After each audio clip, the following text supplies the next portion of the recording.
মে 1976। রাজশাহীর মাদ্রাসা ময়দান তখন লোকারণ্য। মুষলধারে বৃষ্টি উপেক্ষা করে লাখো মানুষ অপেক্ষা করছে একজনের জন্য।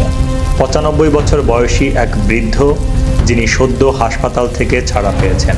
অমনি আকাশ বাতাস কাঁপিয়ে স্লোগান উঠল, মজলুম জননেতা মাওলানা ভাসানী জিন্দাবাদ জিন্দাবাদ। কেন এই মহাযাত্রা? 1975 সালে ভারত গঙ্গার ওপর ফারাক্কা ব্যারেজ চালু করে। উদ্দেশ্য ছিল কলকাতা বন্দরের নাব্যতা বাড়ানো, কিন্তু বাংলাদেশের দক্ষিণ পশ্চিমাঞ্চলের জন্য তা ডেকে আনলো মহাবিপদ। ধ্বংসের মুখে পতিত হলো এখানকার কৃষি, মৎস্য আর পরিবেশ।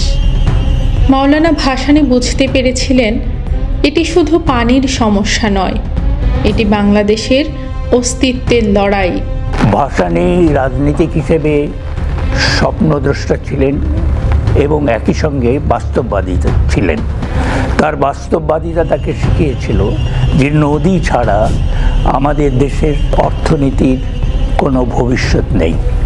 সেজন্যে 1947 সালে যখন দেশ ভাগ হয়, তখন তিনি যে বিরোধিতা করেছিলেন তার একটা কারণ ছিল এই নদী প্রশ্ন। ফারাক্কা বাঁধ তৈরির পরিকল্পনা পাকিস্তান আমলেই সৃষ্টি হয়েছিল, কিন্তু পাকিস্তান সরকার এই বিষয়ে তেমন কথাবার্তা বলেননি। দেশ স্বাধীন হবার পরে মাওলানা দেখলেন যে এই প্রশ্নটার মীমাংসার উপরে আমাদের অর্থনীতির ভবিষ্যৎ নির্ভর করছে। সেজন্যই তিনি এই শেষ বয়সে, যখন তিনি অত্যন্ত অসুস্থ, তখন এই লং মার্চটা সংগঠিত করেন। এইভাবে অন্য কেউ পাঠ করতে পারতেন না। 16 মে শুরু হলো যাত্রা। প্রথম দিন 11 মাইল হেঁটে প্রেমতলী, তারপর আরও 20 মাইল পেরিয়ে রাতে চাঁপাইনবাবগঞ্জ। পরদিন 8টায় আবার যাত্রা শুরু কনসার্ট অভিমুখে। পথের দুই ধারে হাজার হাজার সাধারণ মানুষ, কেউ পানি দিচ্ছে, কেউ খাবার নিয়ে দাঁড়িয়ে আছে।